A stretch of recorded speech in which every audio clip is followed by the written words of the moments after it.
We back. We back. They didn't want us here. We're going to be at Wrestlemania too. So I was on the timeline. People talk about they're going to fight somebody at Wrestlemania. Wait, what? I was like, what? Wait, who said that? It was something on the timeline. People were having some type of beef. And I was like, yo, they're niggas not going to do nothing. All y'all going to do is go like. Yeah, you mean to tell me there was niggas? So before we get started and before I finish my sentence, those that are watching on the live feed, welcome. Good afternoon, good evening, good morning. Make sure that if you have not given Mark Zuckerberg, aka Facebook, permission for your name to be on, please make sure to put your name at the end or the beginning of what your comment is saying. Julian Bell, what up, baby? Back to what you were saying. So you mean to tell me you paying money to get on a flight to go run up on somebody? They're not going to do it. What are we doing? They're not going to do it. What are we doing, guys? But you know what they're going to do? You know what they're going to do? How they're going to flex on each other? Yo, I'm going to get limited edition belts. Yo, no, they're going to be like, yo, I didn't mean it like that. Yo. Yeah, I didn't mean it like that, bro. It's all you jokes. could have said that differently, though. Yo, yeah, you're right. But, you know, it is just like, what are we talking about? Listen, my ultimate goal is really to always create a community, whether people you don't always have to agree with each other. You don't have to always suck everyone's dick all the time. We can just have great conversations amongst each other. But you don't understand and respect one another. People can't have a conversation and to agree to disagree. But then again, here's the thing. How we grew up, the thing about us and being in our 30s, we came from two different generations. It's not even people it's not a generation thing. Let me finish. No, I'm just saying, hold on. It's not a generation thing. Let me finish. Let me finish. We grew up two different halves. The first half, a lot of our lives, we didn't have that technology. When there was beef, there was beef. It was on site. It wasn't no keyboard warrior, and people got punched in their face. Now, the other half of our life, when it was in high school, people became keyboard warriors, have the most things to say, and didn't know how to fight. So a lot of these people coming up now and who adopted that, they talk wild shit online. You see them like this. You look at them, oh, I'm sorry, I didn't mean it like that, this, that, that. Or they realize, oh, shoot, this nigga's fucking big. I don't know. I feel like, you know what's wild? Because I went to high school across the street from Central Bookings in the Bronx. So, like, that whole... Oh, because that's what I said. I said, instead of everyone out here trying to suck everyone else's dick, instead of just working together and being together. But no, I don't know. I feel like, as I was saying, I feel like where I went to high school, niggas was throwing that type of top to fight. Regardless, like if you said, but they waited until like after school, or they waited until the morning as she was coming in. Like shit was. But that wild. was us though. Like we actually used to press people. But I don't think it's a generation thing. I just think it's just how people are. Most people don't like confrontation. That's number one. 90% of the time. Yeah. And number two, most people are, everybody has an opinion. Mm-hmm. I mean, granted, we have opinions about things that we say, and a lot of people don't agree with it, and a lot of people do agree with it. So that's just how it is. Now, when it comes to this particular art form that we call professional wrestling, it's so subjective. Shout out to Gene. It's not, nothing is set in stone, nothing is factual. Okay. So people are going to have opinions about it, and people, and I, this is what I certainly believe. Even if I don't agree with you, you are entitled to that opinion. Mm-hmm. Because that is how you feel. Mm-hmm. It is, a lot of times that opinion is rooted in some type of experience that you had. And this is why you look at things a certain type of way. Like, our opinions is based on, a lot of times, on our personal experiences. Yo, you want to laugh real quick? So, Tiara had called me yesterday as I was heading to work, and she called me. So, the people who are listening or watching, Tiara is Janelle's friend. One of my closest friends from high school. I've known her for 15 years. So, but she's like she's the friend that everyone always asks me, why is that your friend? And it's like, because I love her and she's different, but I love that. Say that on her. the podcast. People always ask, what no, dead ass. Yeah, when we were in high school, and after maybe 1 or 2 years after high school, because me and Tiara also went to college together. So we would come back to our high school during Thanksgiving because we always had this reunion, alumni with current students and all this other stuff at my high school. So when we go back and then people would see us together, they're like, yo, how is that your friend? Like, how are you friends with her? And I'm just like, because she's her. Like, what makes her so different? She gives you, because she definitely is a cup of tea. And she's not everybody cup of tea. But what makes her different is, just her life experiences. She's adopted. There's a lot of stuff. It's a lot of layers to her. And if you don't really take the time to get to know someone that has those many layers in their life, then you're never going to understand, their ups and their downs. So because, me and her, it sounds like she wear emotions on her sleeves. No, not really. Really, to be honest, she's a good mixture of this one and Michael Boston because they're all the same. No, she's her and Michael are like birthdays are like close to each other. Scorpio? Yeah. So, but regardless of the fact, Scorpios are different people. So back to the story what I was telling them, y'all. So she calls me yesterday and she's interviewing candidates for like a coordinated position for her job. She works out in Jersey. She works for a nonprofit out in Jersey. So she tells me that she always, wants black girl. She wants black people to win. She wants to hire, black people. And, who doesn't? So she always tries to put on the good front for, a black candidate because, sometimes we may not get as many opportunities as we may like. Mm-hmm. So she tells me the girl comes in that she's interviewing. She's like a junior in college, looking to intern for the summer, blah, blah, blah, blah. So Tiara works with nonprofits that deal with issues in the education field. So student loans is one of them. So she asked the girl, she said, well, what's your viewpoint or what lens would you look at in terms of how you would look at student loans? And the girl, and this is what Tiara told me because she called me to tell me. Girl says, well, I'm just waiting for Daddy Biden to cancel my loans. In the interview, I said, Tiara, what? What's wrong with that answer? I don't see nothing wrong with the answer, B. It's not appropriate for an interview. It's not appropriate. It's not that she wasn't lying. Oh, because she said Daddy Biden? Yo, she said, yeah, that's so inappropriate. I respect the honesty. I respect the bluntness. No, so that's why. So that's why Tiara had called me. She was like, yo, I don't know whether to be impressed with her honesty or be like, or call her back and mentor her. Like, yo, during an interview, even though that's your viewpoint and it's valid, there's a different way to say that shit. Nah, I respect it. I respect it. But it was just too funny. Listen, I do interviews. I ask the same question. Why are you here? Yeah. And I look them dead in the eye. Like, your homegirl makes her feel comfortable. No, yeah, so that's why I told her, I said, girl, you may have to call her on the side, even though she's not going to get that job. Well, she's talking to you. But only her and doing an interview with her? Yeah. Oh, then that's different. But see, that's the thing, though. As somebody that is going to be your superior, you can't always have that level of comfortability. It kind of has to be a buffer. A little in the beginning. You got to kind of build to that relationship. So like how I'm very I can say I have a relationship with my boss professionally and personally because we've built to that. So you can't offer up in an interview. This is the first time I'm seeing you, and you want to act like we BFFs? No. But then again, what if it's just like your friend not appropriate. Tiara? It's not everyone cup of tea. What if that's her personality? Well, then that's not the job for her because that's not what she's looking for, and it's okay. But she also gonna tell the girl listen, in the future, just gotta be a little more appropriate. But all right, I mean, I got some of my jobs because I was mad blunt. There you go. Just like my resume. That's literally how I got most of my jobs. I knew somebody and they liked my resume. I was upset the one time niggas had said I was overqualified. Listen, I was like, listen, I was overqualified. And I wanted that job. I was overqualified for the position, but then they gave me a higher paying position. I was like, oh, shit. Because you were overqualified. The CMOS, brother. I was like, thank you. So, are we gonna talk about how Jay got a real challenger now? We're gonna get to that because she did her. It's so many. No. Doesn't matter. She had mad real challengers. It's all about how the match is structured. So, and it's also for me. I don't want it to be a rush thing either, and that's my fear. My fear is this week on Rampage, they're gonna announce Jade and Tyra on Dynamite. It's like what? We didn't even get the meet. We didn't even get the size. Did they announce that? No. But I'm saying that's some shit. But that's some shit they would do, and that's what I don't want. I don't want that for neither one of them because I guess they figured out that they can't wait as long for Chris Statlander to come back.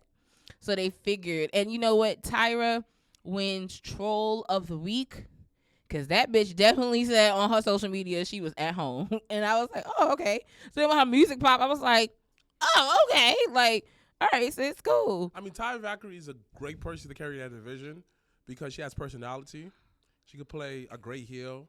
She actually does have, like, can talk on the mic. Yeah, she's pretty good. So, like, I see her on Impact. She talks way better than her husband.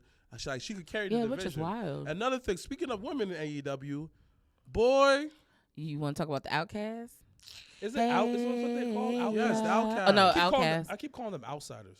Oh, No, wait. no. Is it the Outsiders? No, the Outcasts. It's the Outcasts. It's Outcasts, right? The Outcasts. Because I feel like when I was listening to Outsiders Simon, he said Outcast. So I was Yeah. just like, Because Razor and as Razor, I know who the outsiders were, but I just The keep Kings thinking that are- they just. oh, but I guess it couldn't be Outsiders because Outsiders were really 2.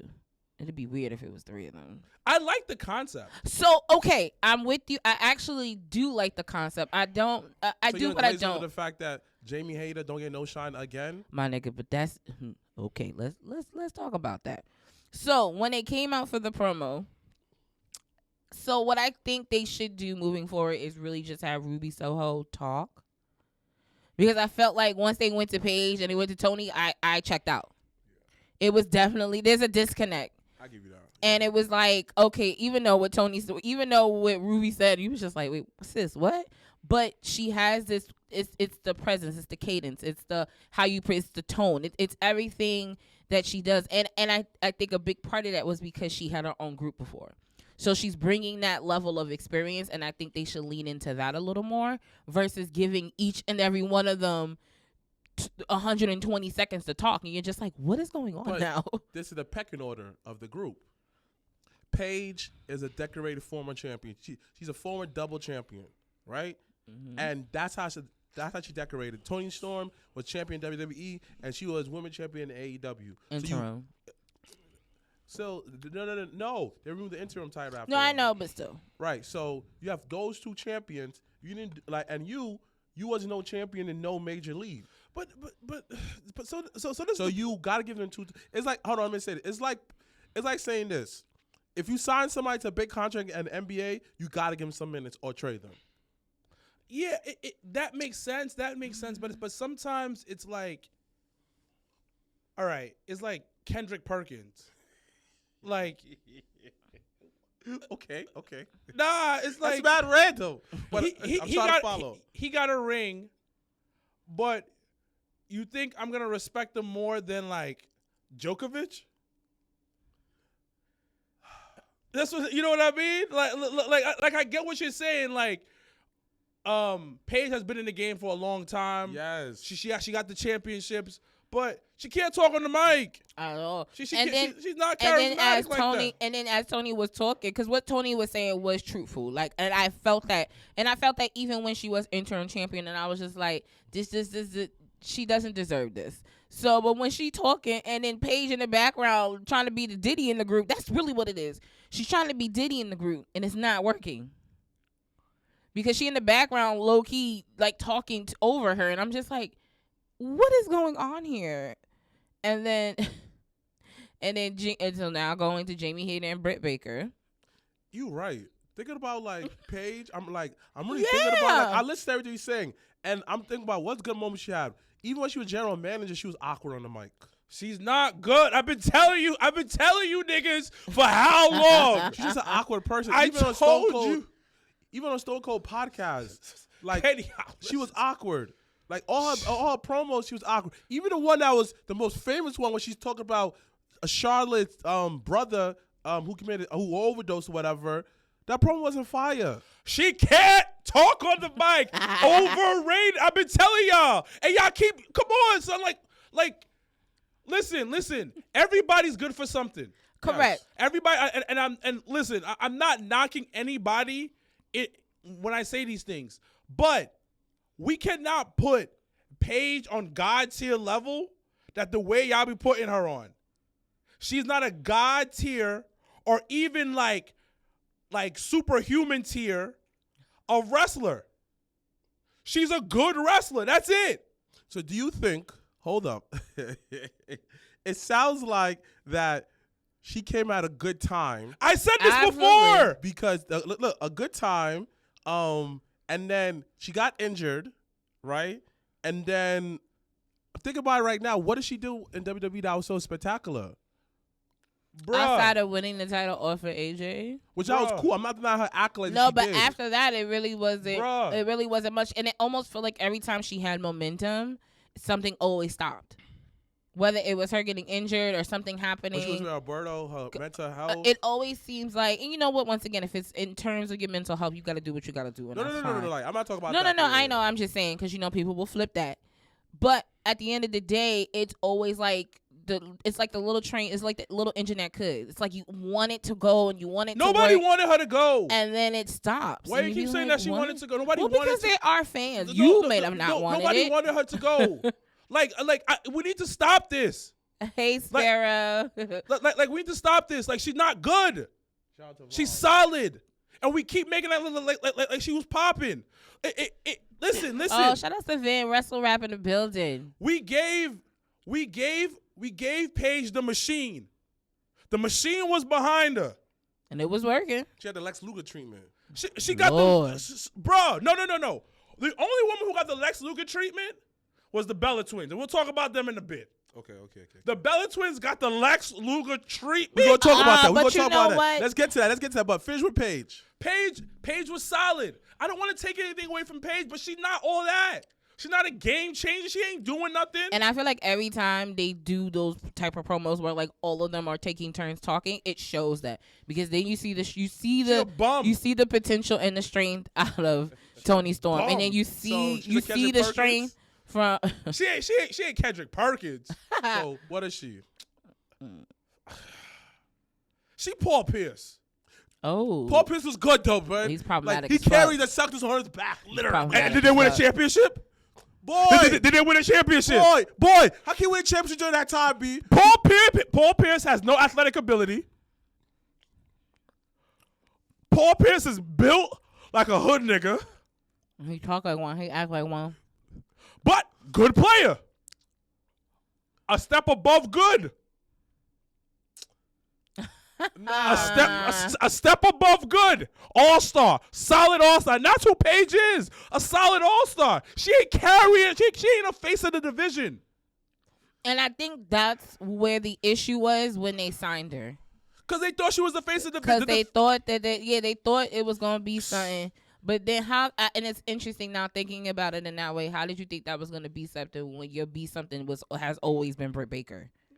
It's very interesting that you decided to do that because then since Paige has been there, it's always been circling around who? Britt Baker. Someone said he is Ryan Collins. That's disrespectful, son. That's what Gene said. I mean, I agree with you, but Paige, in my eyes, like the thing is, she's a great person to help put over other talent. Absolutely. Because she can give people rubs. She still has that likability. She has very high likability, and you need that in a wrestler.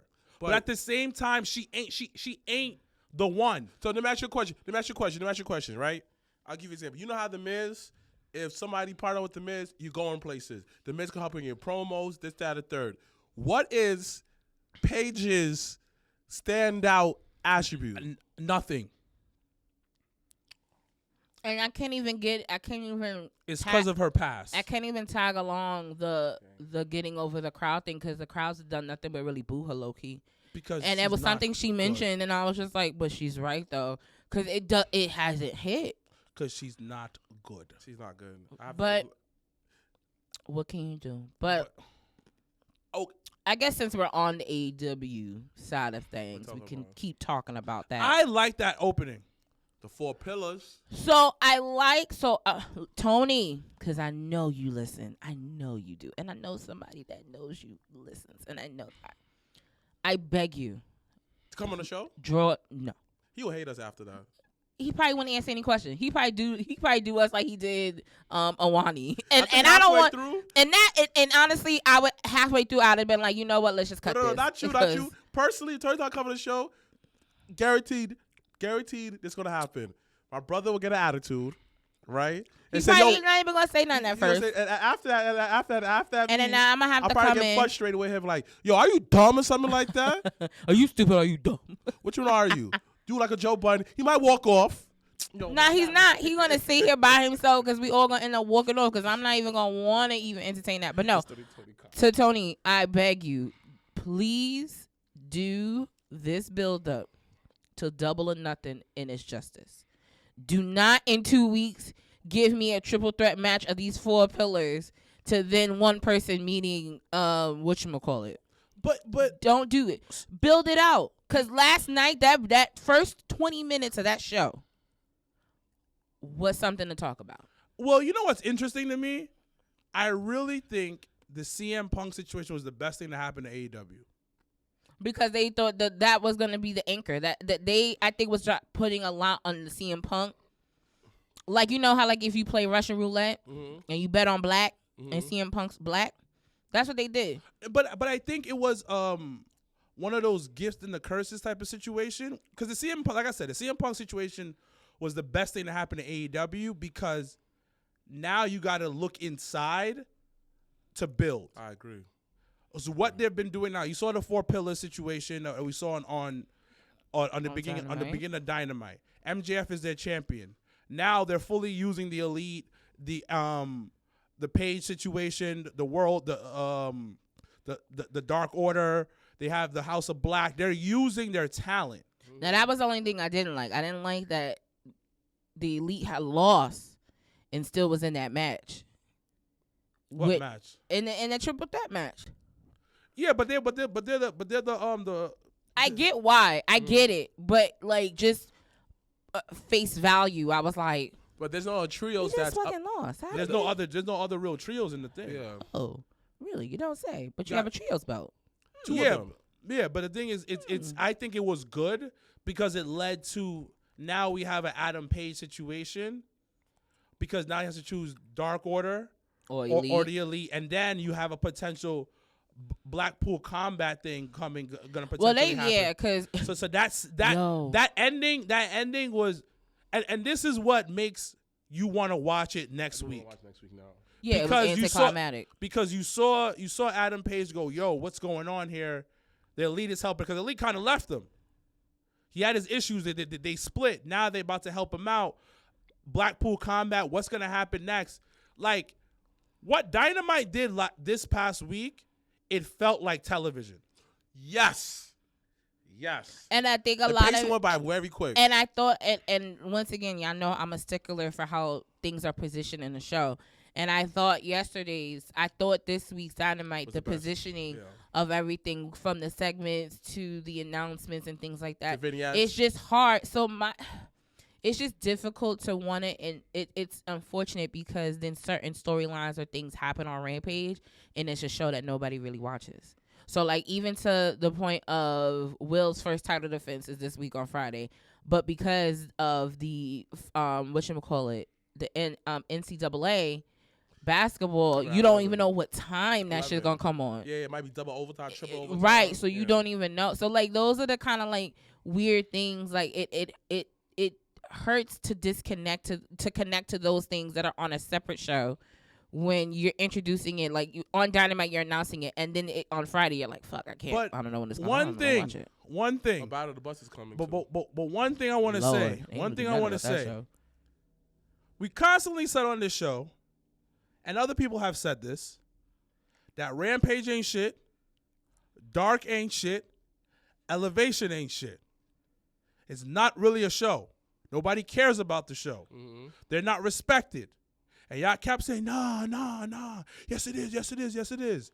And last night, Jungle Boy solidified that with his promo. Jungle Boy came on television and said, I was on a pay-per-view. Next thing you know, I was on Elevation and Dark. I was on Rampage. And they said, MJF, you never been on those shows. So, ladies and gentlemen, boys and girls, the wrestlers are saying it themselves. Or even because when I got tuned in, it was when Darby was talking. That's how I was like, yo, my nigga Darby, talk the shit. And when Darby out here talking about, but y'all wrestlers out here only complaining on social media and shit and tweeting and complaining, and I was just like, that's what you supposed to say, Darby. you let these young devils know that is not the way to conduct themselves. But at the same time, because that was a shot at Maxwell and Sammy in the same fucking breath. But at the same time, it was the point that was proven all along that we've been saying this consistently. Nobody wants to be on Dark, Elevation, and Rampage. They are not considered great shows. They are not good shows. They are just shows you just watch, you turn on, and you turn it back off. Because I heard that Sheeta Girl is on Dark all the time now. Mm-hmm. Yeah, but the thing about nobody cares about the shows. So where's Nyla Rose? On Dark, right? I have no idea. Yeah, somebody find her. But nobody cares about it. And Jungle Boy solidified that comment. That these are C-list shows, not even B-list. These are C-list shows. Hey, Randy. The only reason why I want them to continue, because they get another hour. Wait, so when you posted that, I meant to ask you about that. So when you posted that, they get another hour on Wednesday? Yeah. No, is it on? No, it's not on Wednesday. They get another show. Yeah. You mean the show that's after Dynamite? Yeah, you mean the All Access thing? No, it's another one. Oh. They're getting another hour of wrestling. But where? I don't know. I think it's on a Saturday or something. Oh. They're getting another hour of wrestling. By the way, rumor alert. Tony Daddy must got some blackmail shit on one of these niggas. Rumor alert. Because that shit don't make no My sense. NBC insider, I spoke to my NBC insider the other day. Oh, is this about the sale? So listen, this mother effer Vince is still trying to sell it to the Saudis. Yeah. So, but NBC keeps coming in and say, don't sell it to the Saudis. Why not? Its face value doesn't look good because of what the Saudis are connected to. Murder, women's rights, all of that. Oh, that's not like the U.S. Yeah, but we're hypocritical. Yeah, we're humans. We're humans. But legit, they're still talking to the Saudis about selling to the Saudis. But NBC's been stepping in like, no, do not sell it to the Saudis. Because you also got to remember, they have contract talks coming up. Yeah, I think so. It was the end of the year? End of the year, around October. Mm-hmm. Do you think that NBC is going to lose WWE? If they sell to the Saudis, they'll take the loss. Yeah. I think so. They'll take the. I don't know if, to be honest, I don't know if SmackDown will be on Fox though. That's the one. That's the ticket. So you think that? So let me ask you a question. Where else can WWE go? There's plenty of places WWE can go. They can go on streaming services. They can go on Fox. What, like Amazon? They can go to Amazon. They can go to where else they can go? They can go to really Amazon. They can go to choice. Like it's not WB anymore. What is it? Pix 11. Yeah. Listen. It's money. No, but it's but that's the one thing I think that will shift. I think SmackDown won't be on Fox. Because I think they won't agree on the value of SmackDown, I think. And that's how that's going to be. Unless Disney make a purchase. Yeah. But, they have been talking about rumoring that talks for the sale is going to resume very shortly. I think just because everything the focus is towards WrestleMania and things like that. Let's see what WrestleMania brings in. First of all, I think this year's WrestleMania is going to break almost every record they probably could possibly do. And it's going to be wild. Why? Well, you know what? And it's going to be hard to compare because, once again, you're comparing 2 nights versus 1 night. And they've only been doing the 2 nights, the past, 2-3 years? Mm. So it's hard to kind of get that kind of data, that grasp of the data shift. But I think just economically, what it's going to do for the city of Inglewood, what it's going to do. Inglewood? Long Beach, Inglewood? What it's gonna, you got to think about merch. You got to think about. I'm going. You got to think about access. You got to think about, they're doing SmackDown, Hall of Fame, Raw. They're doing NXT. I just think overall, everyone eats. WrestleMania weekend would probably be one of their biggest gates for WrestleMania. You're annoying. This is the Mania without Vince. So you think? Do you think who else do you think they're gonna induct in the Hall of Fame this year? They have already announced Raymond Mysterio, who low key, that nigga don't really got merch. Outside of mask, this nigga don't really got merch, and that was upsetting to me. You really need. he makes boo my money off of masks. No, but I'm just saying, like, somebody like me that I really only do merch if I go to a show or if I'm like, or if it's WrestleMania week. Okay. And I'm like, all right, let me get my fit for Friday. It's Rey Mysterio Day. And yo, I had to look through Etsy to find a really dope Rey Mysterio shirt. Because WWE had like 3 shirts. I was like, what the fuck? And it had 500 miles. And yo, tell me about it. So they already have announced Rey Mysterio his being stuff is inducted. on Roots of Fight. Really? Yeah, he signed with a deal with Roots of Fight. He has a lot of merch on Roots of Fight. Okay, because maybe that's why the WWE ain't got shit. And it's better material. Makes sense. And then Brett's on there too. And then on the bump this past week, Ric Flair announced that the Great Muta, who officially retired earlier this year, almost like a few months ago, will be inducted into the 2023 class for the Hall of Fame, and Ric Flair is going to induct him as well. And hearing him on the bump talk about how his son Reed that had passed and had the relationship with Great Muta and how he's always in debt to him and how he's always had a special place with Great Muta. So I think that was really dope and personal. So looking forward to that. So yeah, who else? I mean, of course, there's rumbles about Batista still looking to go in. He didn't go to the Hall of Fame. Yes, he did. No, he's not in the Hall. He's not in the Hall of Fame. Not at all. Did he get nope, because Evolution. Nope, because they're not in there yet either. Nope. There's. You sure? I'm positive. No, he's not in absolutely there. Positive. No. No, okay, so I know what you're thinking. So I think what ended up happening was when WrestleMania was supposed to be in Tampa in 2020, they were gonna induct him. And what had happened was that he declined it because because he knew that the Hall of Fame wouldn't be what it was gonna be. He didn't want to do it without fans. He didn't want to do it without the camaraderie, which in every right you have. Like Stacy Keibler so, be in there. Yeah. So other rumor is Stacy Keibler. So Batista got to be in it then. So yeah. So who else? Batista got to be in it. Makes sense. Hollywood. Is the Rock's a Hall of Famer? Is the Rock a Hall of Famer yet? No. Damn. No, he's not. No. Yes, he is. No, he's not. No, he's not. No, he's not. It disrespected my man. Y'all would have remembered that one. Yeah, disrespecting my man. Okay. Because in all honesty, when Dwayne gets inducted, it's going to be very similar to what Taker did. I feel like it's going to be very It's similar. fine. He can do an hour. That's what I'm saying. Like Paul Heyman. Okay. Hollywood dudes. Paulie. Heyman. Triple H. Triple H in the Hall of Fame yet?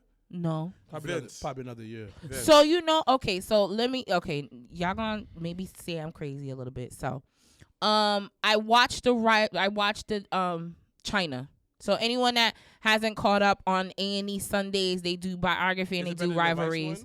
Yes. I would say it's still sad, but I felt like so I think it was maybe 2 weeks ago. China had debuted. They did an episode on China. And the reason why I liked that one more than the Vice was I didn't know how close her and Mick Foley were until watching that. And I said, the Vice one. No, but like Mick telling the stories about how she was, very close with Noelle and helped her, growing up when they were in that time in the E, and just how she would go over to their house. Like it was very more personable. On the A&E one, you met her sister, her mom, her first boyfriend before she got signed to WWE. That was in the Vice one. No, but it just was it wasn't negative. It felt more real. And whoever the last guy that tried to do that biography on her, like there's blood on your hands, sir. You gotta acknowledge that shit. There's blood on your hands. They addressed it too in the documentary, in the Vice one. But I thought it was really good. And then the Kane one last weekend. I watched the Kane one. Glenn, let me tell you, his mama is the ultimate MVP. She ended up was doing his gear at first. That nigga, he tore his ACL. He tore something and never got it fixed. I was like, what is going on here? Well, he's one of those super athletic. He's one of those people that found his niche. Yeah. No, that found a gimmick that worked. Well, then he went through a ton of them, because he went through the. But he put in the work though. Yeah. And I think sometimes He don't get credit for that. No, we all are very impatient, especially like nowadays, of when things aren't hitting for us. We get so angry, and that's like at work, I got to deal with that. Mm-hmm. Certain people that's on my team, and it's like, yo, you gotta give it time and be positive. Like, so because there was a part where I think he had his first match with Undertaker. Mm. And that was before they got signed, right? Way before. Like, he was on Memphis, so he was working. No, it was the one I'm talking about is when he was signed. He was signed, and he was Dr. Yakman, whatever. Oh, Isaac Yakum. Yeah, but he had met Taker before that. Yeah, but I'm talking about when he was in the E. So in the documentary, they talk about how he's the doctor, and like it ain't him. It ain't him because Taker hated it. He hated everybody. Everybody hated it, and Vince is like just be gassing people. It's gonna work. It's gonna work. Like he be straight gassing people. Like, so in the doc, he they call up Glenn. I'm gonna go call him Glenn. Yeah, Glenn. They call him Glenn. They call up Glenn. He's a mayor now. They toss him in a limo. He happy and the thing. Like this? No, because that's how he said it. Yeah, because he was like, "Yo, I've never been in a limo. I flew." He said, "I flew in from Memphis to LaGuardia. I got in a limo. They took me to Connecticut." I read the book, yeah. So, but he was just "Oh my god!" But you have to understand is how Vince sells. So it's the concept of how you're selling something, because like. Even when I have to do it at work, I have to sell at work. So you have to set it all up before you get to the actual sales, the actual selling of the product or whatever it is, the situation. So you toss this guy who probably got $10 in his pocket. They're in New York City, Connecticut, whatever, big city type of thing. He never been in a limo. So now you toss him in a limo. People are gassed up. You gassed up like, damn, this is nice. I'm in a stretch limo. Mm-hmm. So then you get to the headquarters. Obviously, it's gonna look nice. Vince at the time is a millionaire or borderline a millionaire. So you're in you're in wherever you guys are at. It's nice, and then he's the one that's gonna put you on. So Vince is talking to him. He's like, "Have you ever been scared of the dentist?" So he's just like, nigga, no. What the fuck you talking about? From Middle America, what do you mean? But Vince is like, well, you're gonna be this dentist thing. So he goes through. He becomes the dentist.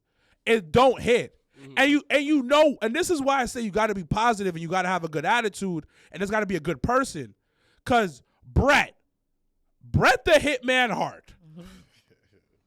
is Mr. Purist, Mr. Wrestling's supposed to be this way, and for all good reason. He's a heart. He grew up in a dungeon. Right. Literally. So they had a match, I think it was SummerSlam or WrestleMania. I forget which one, because it was part of their feud, because Bret was feuding with Jerry the King Lawler. So yeah, when he kissed his toes or whatever. So Glenn, like Kane as Dr. Yakman, whatever, is in the match with Bret, and Bret is trying his hardest to put him over. And it ain't hitting. Yeah. So then, and I'm gonna get more into it, and this is when I get to the part with Undertaker. So he has a match with Undertaker. It goes horrible. Mm-hmm. And Undertaker's like, yo, stop moping around. Yeah, don't feel sorry for yourself. Stop feeling sorry for yourself. You're acting too nice. You gotta be kind of an asshole. You gotta be confident in yourself. And what's crazy is what I found crazy in the whole thing was when he played fake Diesel, that's when he got it. Yeah. Why? Cause so the thing about it, and this is what a lot of big men today deal with. When you're super athletic, like Kane, like Undertaker, I can even use Keith Lee as an example, mm-hmm. and you're big, you want to use that athleticism. You want to take advantage of that athleticism. Mm-hmm. But the ironic thing about it, you don't need to do that. You are already 7 foot tall. Attraction, yeah. You're already there. Mm-hmm. So it was certain things that Kevin Nash was like, yo, he copied me. But he learned from it, like taking his time to get to the ring, slowing things down. I don't need to go that fast. He said he got remember when Kane used to tilt his head? He said he got that from a cat. Yeah. Yeah, but that's what it is. What? It's slowing things down. It's like, and I get told that all the time in practice. To slow it down. All the time in practice, because you don't have to go that fast. But even as a big man, you got to go even slower because you're a big man. And why did we love Undertaker? Because he would pop out some athletic shit out the blue. Listen, never Taker, in every match. Listen, when Taker would fucking be on the top rope and walk that bitch, it was like, excuse me, get down. I forgot he used to do the walk the rope. Yeah, and listen, when he was in his prime, my man would get to the middle of the rope. You know, because as Taker got older, he took like maybe 1-2 steps and then jumped off. But like young Taker, he was definitely taking like 5, 6, 7 steps into the middle. And it just, once again, it made me realize like how much like I absolutely love when Kane debuted and that whole like we talk about great storylines because you've been very vocal about the Bloodline storyline and how you know it's been one of the best stories in professional wrestling right now. And watching the Kane documentary, it reminded me, like I said, this is what I love about wrestling. It was a storyline. Kane and Undertaker, he had to go, probably got to go potty. You say you got to stretch? Oh, you. But Kane and Undertaker, that story, you believed it, you were in it, you were invested, you were locked in, and then even after the WrestleMania match, they continued the feud, and it always interchanged, and then it made me watch WrestleMania 15 actually the other night, because now that we're in WrestleMania season, I know I'm not the only one that like to watch some old WrestleManias to gear up for the new one. So I had watched WrestleMania 15, and there was a lot of wild shit in that 1999. Like, I don't know how they got away with hanging the Big Boss Man. To this day, I'm very confused on how they had goddamn the Brood help Undertaker hang Big Boss Man. I said, what is going on here? And then the Big Show, who wasn't the Big Show yet, he was still Paul White, fucking knocking Vince out, getting arrested. Vince was good for getting a nigga arrested. Like, now I think about it, he got Tigger arrested, got Austin arrested. He got Paul White arrested. Yo, Vince was a typical Karen. That was some Karen shit for real, because he was quick to be like, yo, he was hurt Vince telling the cops quick. He was hurt telling Gerald Pat Patterson, like, yo, get me a phone, I gotta call the police. I said, what the fuck is going on here? And then you saw the kind of like the ending of DX, because then that's when China came back. And the double turn happened with Triple H. It was a wild but interesting WrestleMania. So if you are tickled for an old WrestleMania, I would recommend doing WrestleMania 15. It's really good. It's actually it was in Philly. So it was just even ironic that I was watching one, and Philly's going to be WrestleMania 40 next year. It's a wild thing that Philly's next WrestleMania. I don't think no one's ready for that. It is like WrestleMania in Philly might as well be WrestleMania in like Marcy Projects. Yeah. Because it's going to be like, and it's not a race thing, it's just a people thing. Yeah, it's the culture. It's like, it's just going to be a wild amount. Philly people are wild. Mm-hmm. Like, they are wild. Philly fans are wild. Like, this is going to be something for the ages. Yeah, it's going to be. I don't know how safe I will be. He'll be safe. He'll be fine. But at the same time, I am totally, the bit of scaredness that I have, I am intrigued by this. And Wale Mania in Philly. No, that's going to be. Fuck the club up. Like, God forbid, but. That's going to be wild. And I don't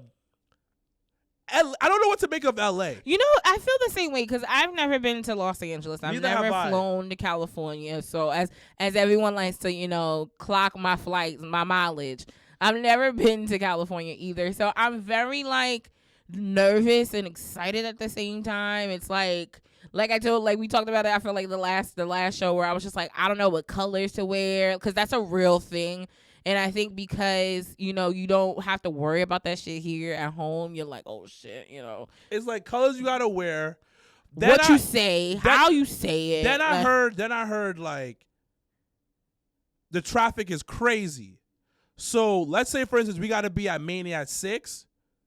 Wherever you at, you gotta times it by 2.5. And then also the time difference is gonna fuck with us, because even when Cody said that promo the other day, he was like, when the sun set, I said, Cody, that sun's still gonna be up by the time you get on. Boo-boo. No, it's not.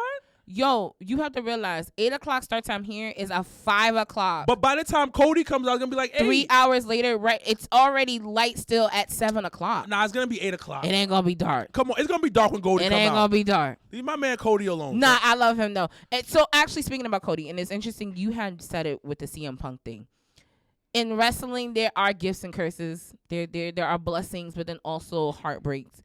And looking back, if Cody never got injured, if Cody never hurt himself, would we have had the last 8 to 9 months of a Bloodline story? Yes. Yeah. Really? Yes. And I think it would have been even more layers to it with Cody in the situation. You think the Sami Zayn thing would have still popped off if Cody was there? Yes. Really?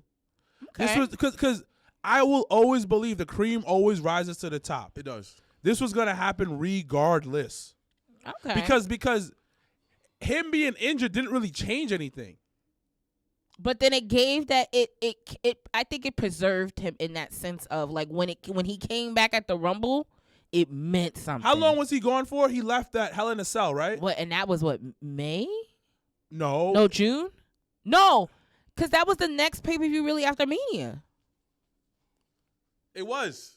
No, he had 3. He had. It was. It was definitely before July, because he was on that Money in the Bank promo and they had to take him off. No, he was Backlash. Is after WrestleMania. So then it was a pay-per-view after. So then it was Hell after in a Cell. Backlash. Yes. Okay. Yes, he was. But okay, so let's say from Hold on, June. hold on. Let's keep going. Let's say from June. He fought Seth Rollins 3 times. So that's yeah, but you got to remember it was that Mania, and then was it the Backlash, and then I think the Hell in a Cell was the third one. But Cody was taken off TV the Raw after. But what was I saying? It was June. So June. Okay, see, all right. Okay, so June.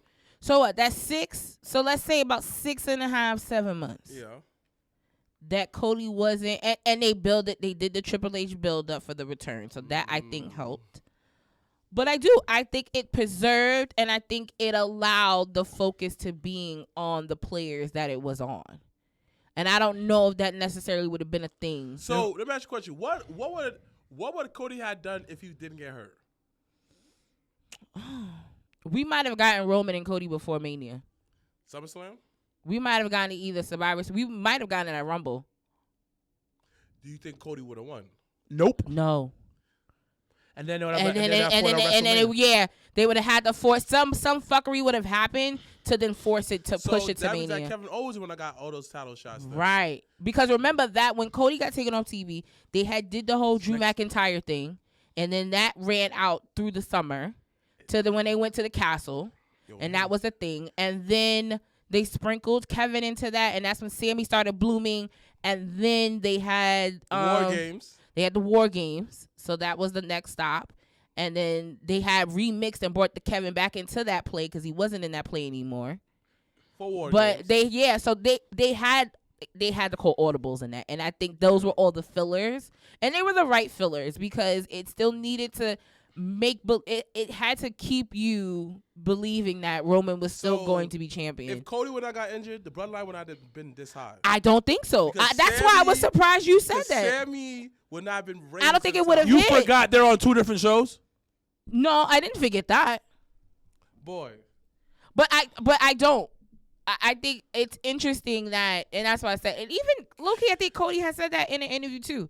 That he was just like, being injured made me take a step back and made me realize, like, okay, let me enjoy whatever this road, however this journey's gonna end up, and let me enjoy that shit. The bloodline would not have been high if Cody was not been injured. Because Sami Zayn would have been left the bloodline and all of that. How do you know that? We don't. But how do you know that? It would have continued. But you don't know that it would have. But hold up. Sami knows Cody. Kevin knows Cody. No, Kevin put Cody on. You know the storyline on that? So what Kevin put Cody on, huh? So I do anything. That don't exist in this universe. Yes, it does exist in this universe. That's WWE universe. Yes, it does. Now it does. They talk about people wearing New Japan nowadays. Which is wild. Hold up. Triple H was not there when Cody first came. So that's what I believe. It don't matter. No, it's different. Two different regimes. Now, if a Triple H all the way through, I would agree with you. I was like, yeah, that's different. When Cody got injured, it was a month before shit went left with WWE.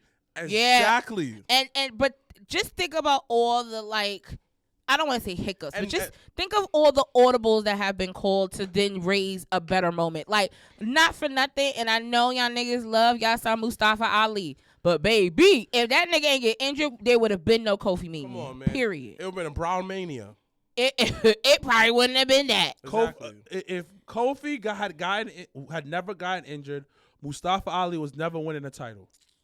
But then Kofi was never winning either. We never would have got Kofi Mania. That's the point. But I'm just saying, though, y'all keep acting like he would have never got the opportunity had Mustafa Ali didn't get injured. No, I understand that. But Mustafa Ali was never winning a title. It's not the point. It's my point. It's not the point. This is my point. It's not the point. Okay. Like I said before, the bloodline would have been this high if Cody wasn't around. Yes, it would have. I don't know. Cream rises to the top, baby. I don't know. But see, that's the thing. Cream now, daddy. Now you're Dollar invested bill, and y'all. you feel like he is the cream. But then y'all niggas wasn't looking for Sami Zayn. And y'all can say, oh, we were. I wasn't looking for Sami Zayn. You was not. No one was looking. I was not looking. Niggas haven't been looking for Sami Zayn since that match with him and Nakamura at NXT in Dallas. Let me tell y'all. Y'all niggas ain't been looking for this nigga. Pump your brakes. Don't do that. I was looking for Sammy since pandemic Sammy. He was different, B. IC champion. You mean Fidel Castro Sammy? Okay. So Sammy was doing this thing since pandemic. A lot of people was not wrestling in the pandemic era. So Sammy been killing it. For him to interact with Roman, he had to have pandemic Sammy to come up with that. And you know what? I will once again. I tell everyone WWE production and how they just put things together is elite, because what they will do, and I appreciate it, is they always find a way to remind you of a Nightmare Factory. They always find a way to remind you, okay, this is what happened. Because I totally, if they didn't do that, it was one, playback clip of, Sammy introducing himself to Roman, and I was like, oh, shit, that did happen. Oh, wow. Okay. Cool. But listen, at the end of the day, it's good shit. No, it is, but it's good shit. I'm just saying. Regardless of what happened, wherever you put Cody in, the bloodline, even last year, still the greatest fraction of all time. I was dying on this hill. Fuck all your other factions, my niggas. Nah, fuck that. Nah, now you being disrespectful. Ain't nobody being disrespectful to what you like. Number one of all time. No one likes, no one disrespected what you like. The streets need to accept it. Okay. Next time's conversation. I feel like certain groups are not in that conversation. It doesn't matter who's in the conversation. Because, okay. Now let's set up the rules. I feel like Four Horsemen not in it. Why? Because I just feel like Four Horsemen was That's the blueprint. Huh? So Four Horsemen not in it. That's the blueprint. That's the better than the Four Horsemen. My nigga, but they would be.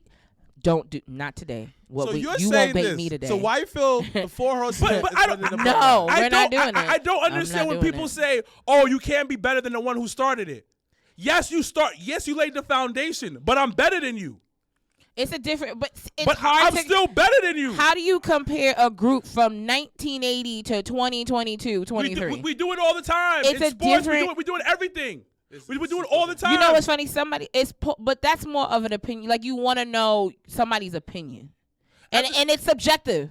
Wrestling is subjective. Correct. So, but then you can't That's how you shoot start down. the But then conversation. you can't shoot down somebody that says the complete opposite of what you say. I'm not saying that you're wrong, but I'm gonna still shoot it down. Nah, you All I'm can't saying shoot is it it's down. not fair to Shooting put it four down horses and in saying there. it's wrong. I'm not saying exactly that it's wrong, but I'm going to argue my point of it across. Okay. That's the whole point of the But conversation. your So points that's your are question. valid. So that's your question. That's your question. Why you feel the Four Horsemen is not better than the Bloodline?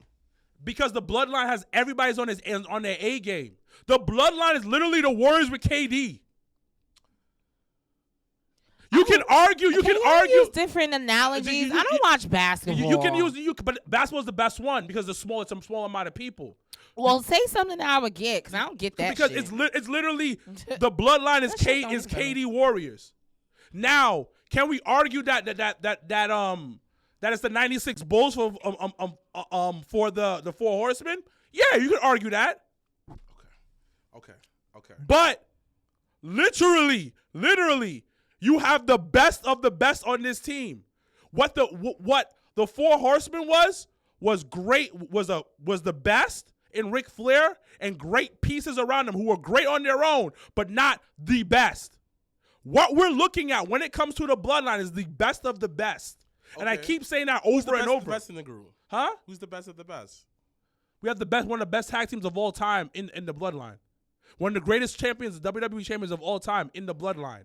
And then we have Paul Heyman, one of the greatest managers of all time in the Bloodline. And you don't you leave out Solo Sikoa though, because let me tell y'all, they've been grooming that little nigga from the beginning, and it is very interesting how they strategically do So it. you have one of the That best nigga done Still one of they the- took the #1 draft pick because this nigga done main evented Raw so many goddamn times.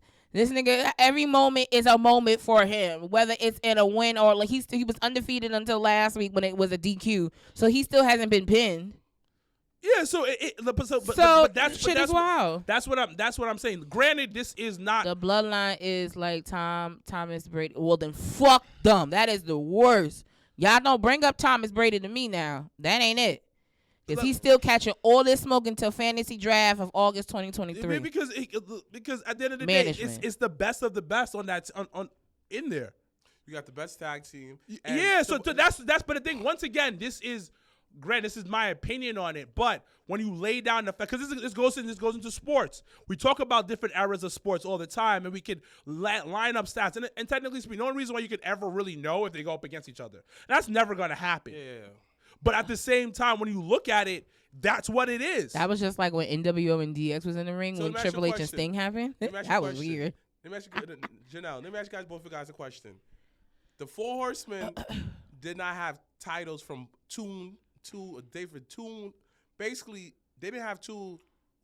Ric Flair was not world champion for two different companies at the same time. It's a different era.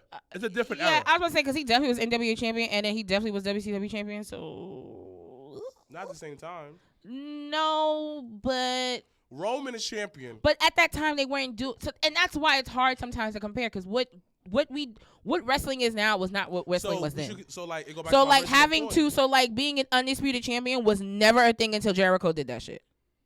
So let me go back to the original point. This is why Four Horsemen can't be the conversation because they're the blueprint. No, I agree. I'm can gonna still- co-sign with you on that They one. can still be, because the thing about you can be the blueprint, because we can talk about Rakim and still say Jay-Z's better than that, because Rakim is the blueprint. Very true. But we can still give people their flowers Okay, I see what you mean. and say what somebody's better. It's I'm just not like- I'm not downplaying Bill Russell ever in my ever. Bill Russell's one of the most decorated players of all sports. He is. But I can still say somebody like LeBron's better. Shaq is better, in my opinion. I'm not downplaying what you can never downplay what the Horsemen did. Because to be honest, they brought people in and they helped, and when the people that were brought in were put over, i.e. Lex Luger. So yes, they were great. Ugh. But at the same time, I'm gonna say this is Because better. that's what Horsemen try to do with Lex. Now that you think about it, because they tried to get him It on worked. board, and that did not work. Yes, it did. It did not work. Yes, it did, because Definitely Luger didn't work. ended up being hot. The original Four For the Horsemen time. in the territory, I guess for the time, because I still was confused how that was a thing. in the but- territory days, when Luger joined, not WCW. When Luger joined the territory, when he first was coming up. No, he was the hottest thing. Everything talked about him. Horsemen got him hot, even hotter. No, I won't disagree that. Being around them, and it grew. The only group that I can just like Sammy with the Bloodline. Exactly. Yeah. And then Sammy Guevara even mentioned it. Him being with Jericho. Oh, elevated him. Yeah. Elevated him as well, even though he was supposed to be the bump guy supposedly. He said it in the promo. That's funny. Well, what we're seeing, the thing about it, we as fans got to get over that old era.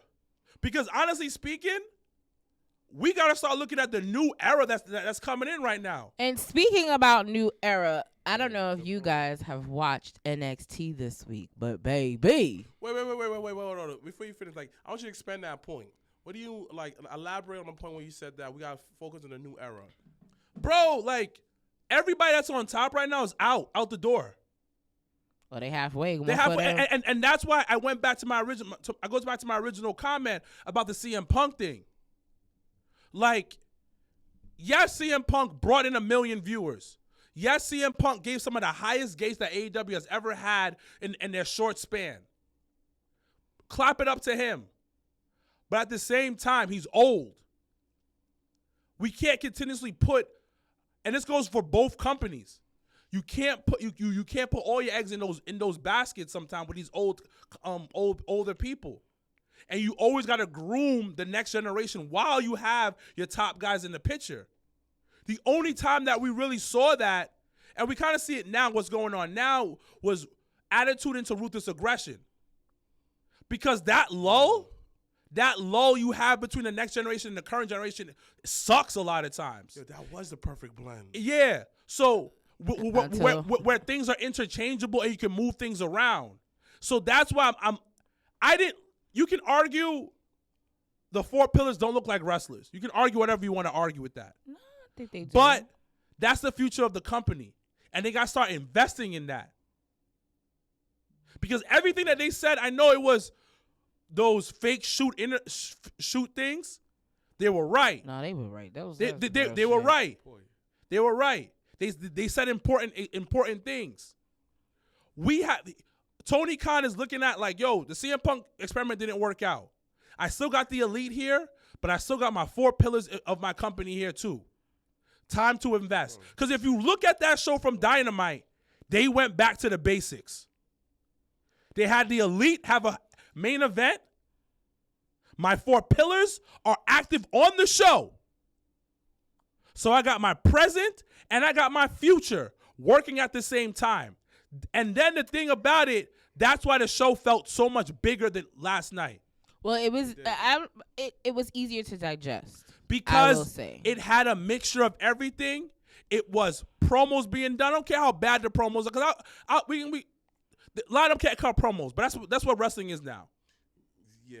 So at the same time, we are seeing what should be done. If they can continue this up until their next pay-per-view, which is All Out, right? Well, no, it's Double or Nothing. The Double or Nothing. End of May. It's in the end of May, So which is not that long from now. It's about a month and a half. It's a long time for AEW. But the thing about it, you can work a lot of stuff during these weeks. You can build up. Now we have a legitimate superstar for Jade. I know we've had other people for Jade, but granted, she didn't get a pop, Valkyrie.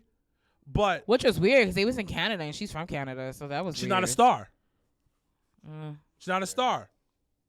And there's no disrespect for her. Shorty's talented, fucking absolutely gorgeous, she is. Great on the mic, but she ain't it. She ain't her. But this is a legit opponent for Jade. But she always had legit opponents. Nah, this one is more. Well, they actually have the same finisher, so it's very interesting. This is gonna be fun, but they need to make this fun. But let me ask you a question. You said how that this is like legit opponent for her, right? She fought Nyla Rose. Yeah. She fought Thunder Rosa. She fought Britt Baker. All these Big Breaker versus thing. She fought Karen Hogan. She fought good competitors, but these matches act structured the same way. But I also believe the optics wasn't there, except for with Nyla Rose. when you look at the optics, when they did their face-to-face, you believed it. It's believable. I'm not believing that she's going to lose to Kiera Hogan. Like, let's keep it a buck. I listen. Why you like this? Because let's make things believable. Britt, if I see some Amazonian delicious black woman get pressed by some vanilla queen, your favorite, from Pittsburgh, shut the fuck up, from Pittsburgh, we ain't gonna do this today. Oh, love are you sure? But from Pittsburgh, yeah, from the Pittsburgh. burbs, even though their coach is who you hot. Who you think is gonna win? Jade. Exactly. Well, actually, it depends on who the booker books to go over. But in real, I'm talking about real life. Oh, like in the streets? Optics. Oh, okay. In these streets, I'm talking about optics right now. Yeah, ain't no way. So when Valkyrie pulls up on her like, yo, what up? I got muscles too, bitch. Yo, we all looking at this like this might be good. Yo, but I was just like a smidge, like, cause she low key backed out. And I was just like, nah, bitch, you supposed to be in front of her face. You ain't supposed to back out of that. Next week. I don't know, and I hope not. No, they should not. Listen, I promise you, if you don't find a way to stretch this out into Double or Nothing, I'm gonna be upset. But you know what they made? Because you mentioned that title, the battle of the belt shit. So they may do that for that. But even when that is, because I feel like that's too soon. Don't do that. Like build a story around us. Because like if you're gonna take the title off her, at least give her that grace of actually having a story. Makes sense. And let it do that. But back to what I was trying to say about NXT this week. They've been doing a tremendous job. Say what you want. Those are the Miss Black and Gold era. Didn't like 2.0. Whatever. If you are a wrestling fan that enjoys storytelling and enjoys low-key things that make sense, then watching NXT is definitely going to fulfill that for you. This week it was so dope because they're building and this goes back to when you're a talent at a certain point, when you start putting over the younger talent, and about Johnny? And they found a way within the WWE universe to do that, which I think is really dope. So they have, once again, so they're building up to NXT Stand and Deliver, where it'll be Johnny Gargano versus Grayson Waller.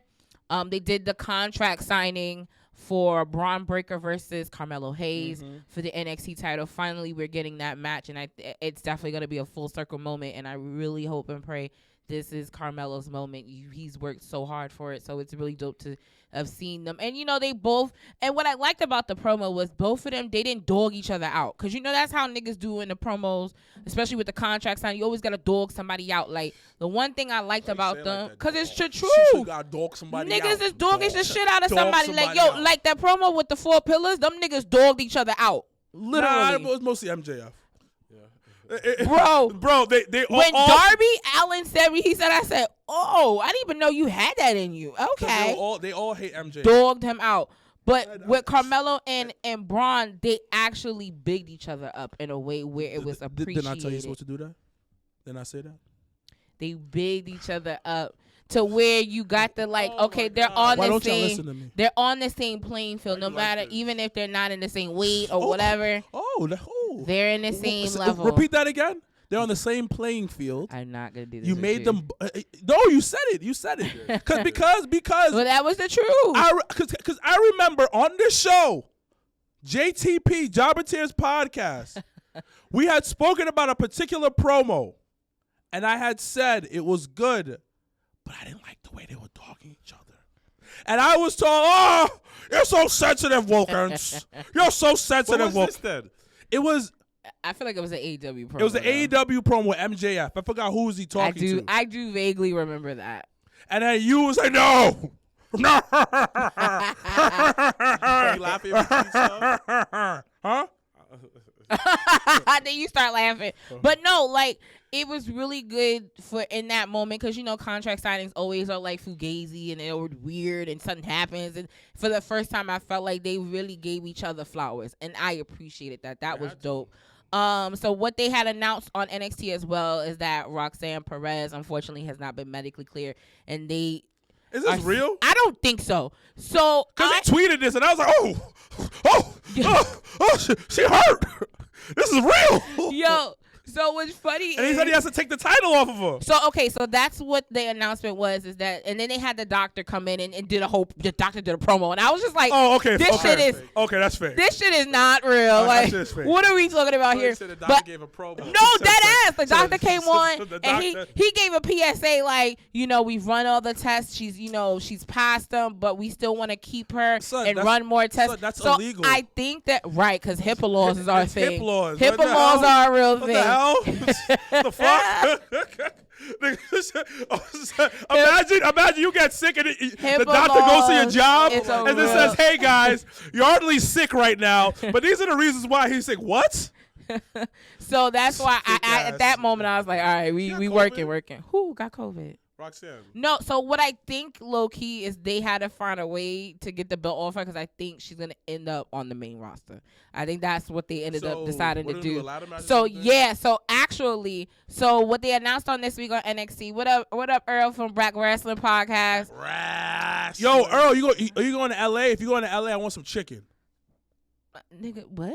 I want some chicken from Earl. I want the Earl chicken. We gotta go down to him to go get it. Why would you make him? So where we going? No, he in Maryland. So when we going? Okay, we'll talk about that. But as I was saying, what they had announced was they're doing qualifying matches for the girls. I think it may be 6 of them, but they're doing qualifying matches between now and Stand to Deliver for a ladder match, which I think is dope because the girls have never done the ladder match on NXT on a takeover like that. Because Dallas last year they did the ladder match with the guys for the North American title. So this year they're doing it for the NXT. Yeah, it was. That's why I remembered. I was like, when y'all getting me on? Who's Brian Bias? Who? Hi, Brian. Hi. Oh, Hi, Brian XL, the booker. Nah, that's not him. Yes, it is. Brian, when you want to come on, listen, that's been a dream of mine since the beginning of time. Relax. That better not be him. Because I told you. Yes, it is him. I've literally asked this man. First of all, I got to say this. I want an exclusive interview. You need to stop disrespecting Main Event. I don't know what you whispered in Violet's ear to make her leave her brothers. Yeah, you know what happened? No, put me on. So last week on House of Glory. House of Glory. It was the undisputed match for the tag team titles. The Bookers, Brian XL and Amazing Red versus Main Event. It was a hard-hitting match. Chairs. Weapons. Tables. I don't know. And then it happened. Ultraviolet. It was like Hulk Hogan at Bash at the Beach. She the Bash at the Beach? She low blowed. She low blowed him. Let's talk. And then 1, 2, 3 over. And then I tried to interview him. They told me get the fuck out of here. Well, he's saying when he gonna get on, so we gonna have to work this out. Like this, let's say. No, he said get out. They told me to get out of here. We're celebrating. Wait, so are you? They treat me like they treat you like Brian Saxon. They treat me like Brian Saxon back there. I don't like it. You are Haitian like Brian Saxon. The way they be yelling at me sometimes, like I be at work and then Brian be like, "Yo, where are you? Get over there. Get over there." I'm like, okay. I just put my head down and go do my job. No, so Brian, we'll talk about it. You had Gigi Dolan and Zoe Stark qualified for the ladder match this week on NXT. Wait, what happened to the other dark skinned girl? What was dark skinned girl? Oh my gosh, like she was fancy. Who? She's a fancy girl. Fancy. She used to beef with Ash Lash. You talking about Lash Legend? That's her name. That's the black girl name, yeah. Yeah, why would her? I don't know. I think she be on that Power Up Level Up show that they got on NXT. I said Power Up or some Mario shit. No. Level Up. That's what it is though. I think she be on there. It was Scripps versus Quincy. Scripps came on NXT. Where they also announced, so Wesley's been doing this like which I actually love because it's giving me hardcore 24/7 vibes. I'll say this later. It was a good segment. I want to shout out to Will Haas. I forgot about this segment. Oh, okay. With QT. Which I like. They did the TMZ shit. Yeah. I did like that. Wait, so hold on. So Wesley has been doing this open challenge for the North American title, but basically it's been a melee because he's like whoever gets to the ring first is gonna get the match. So literally the past 2 weeks, niggas have been fighting backstage. They've been wrestling each other to the front, like just to get in the ring. It does make sense. But it's so dope. So what ended up happening was Sean. So Sean had it was a segment. Sean was talking to him backstage, and he was like, "Listen, you can't keep doing this. This is causing melees. We gotta figure this out." He's like, "No, like you of all people would know how it feels when you get an opportunity and you take it and you run with it." So what he presented to him was, so Wesley will now select 4 competitors. He will pick his 4 competitors for the Fatal 5-Way for the North American title at Stand and Deliver. So that was dope. Isla, what's her name? Quincy. There's gonna be the women's NXT tag team match was confirmed. So it's gonna be I love me some what's her name? Kiana James. Love her. But she and her tag team partner is gonna against Alba Fire and the other girl. So that's gonna be dope. So no, NXT's been on. They've been building up Stand and Deliver in a very great and healthy way. So that's exciting. Stand and Deliver will be on day 1 of WrestleMania Saturday. So on the East Coast, it'll be at 1:00 Eastern Standard Time as a start time, and then on the West Coast, it is a 10 a.m. show. I've never seen wrestling that early in the morning. So you get to wake up and have cereal and watch wrestling? Yeah. I'm gonna go to the show. Yeah, no, I'm gonna go. Yeah, because NXT it's a special part of. I'm working technically. You know? If I don't get chose to go to certain things, I'm going to that show. Put it like this: next year, I want to work WrestleMania. I want to get some reference jobs out there. Okay, I think that's doable. Like a lot of people from up here is gonna run and stuff. Like all the Jersey promotions are probably. So what you do this year is that you build it up. That's what I told Gamble them at that show. And then you charge as much as you want. Yeah. I'm gonna do that. Maybe I could wrestle. This. Yo, if I wrestle Mania week, the nigga that always wants to claim he's retired is like, listen. Special attraction WrestleMania 40 weekend. If guys, I wrestle Mania week in Philadelphia, what? None of y'all can talk to me. Not you guys. I'm talking about these wrestling niggas. I was like, what? None of y'all can talk to me. If I wrestle this nigga Mania week next year, gonna rub in their face. I got booked, but you didn't. I am dead serious. I am absolutely dead serious, and all y'all motherfuckers need to listen to me when I talk to you about branding. Branding goes a long way. That's what I had told. You your Chapo? So wearing my Chapo and Mad Gold chains. I have a question. Why Lashley gave me that hat? Let's talk about that real quick. Thank you for that, because that honestly, I've never listen. I've tried to really get my nigga to smile hard, and Wilkins did it really before I did. So when he sent the picture of Bobby Lashley, I said, "Oh, he said because she had said, I'm not bad to cut you off. No. Because she had said, listen, Michael's such a huge fan of him, and then it's funny because we both were thinking the same thing. I was like, send me his number because I was gonna FaceTime him. So yeah, this nigga so I'll tell you what happened. So I'm at work. And then Sundays is my admin day. Like I do administrative work, and I walk the floor. I like talk to the members, and I'll stand. A lot of times I'll stand by the front desk downstairs. So I ain't gonna lie, I'm a mark. I'm a mark. I popped internally, but I popped Wilkins way. Hey. So no, not even yes. So he walks in. He walks in, and my head is down because I'm looking at my phone. I look up. It is him. I walk so fast around the front desk. I'm glad you ain't tripped. You would think I was Rey Mysterio. That's how fast I move. Speaking of that, they need to definitely bring back the springboard thing for Rey one more time. Yeah. So his legs? No, he got new knees. Yeah. He got the cellular shit. Oh, he got the Kobe surgery. Right? Yeah. So he good. So they put him in his knees. So I walked around the desk so quick. I was like, hey, I'm a huge fan. You're doing good work out here. I appreciate everything that you're doing. Thank you so much. Can I get a picture real quick? And he was like, okay, no problem. Pow! Wow. Real quick. I didn't want, because the thing is, he was at Madison Square. Yeah. So I was like, those that are watching on the live feed, now he pop on. So this past weekend, MSG, they had a house, the WWE had a house show here at the Garden. Mm-hmm. So that was essentially why Bobby Lashley was here in town. So he's a member of my gym, but you can go anywhere in the country. He's from Texas. Yeah.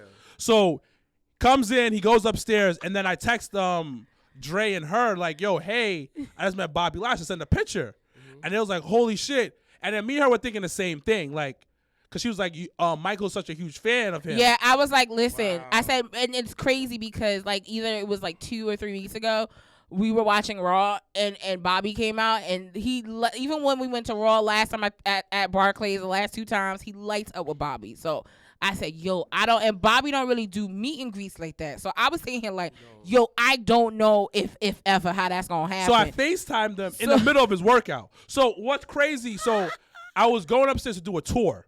I'm doing a tour. I tell the lady, like, yo, go to the locker room, look at it to see what you think about the women's locker room. So as she goes into the locker room, I dip off to see where Bobby was at. And then Bobby's on the Smith machine doing incline presses. So I pull up on him. I was like, yo, my friend's a huge fan of you. I call Michael right before I go up to Bobby. He's like, yo, Bobby Lashley. He's like, oh my God, word. And then I pull up on Bobby. He's like, yo, he's a huge fan. Yo, what up? Can you say hello to him? Bobby was like, yo, what up? So hey. no time to react. No time. So no time. So but he probably was stuck as fuck. You like how that you're a Mrblacc nigga, so you know when time to approach. Yeah, so I saw him, and also I didn't want to bother him, right? Because like, listen, when Bianca Belair told me she had 5 interviews before 10 a.m.,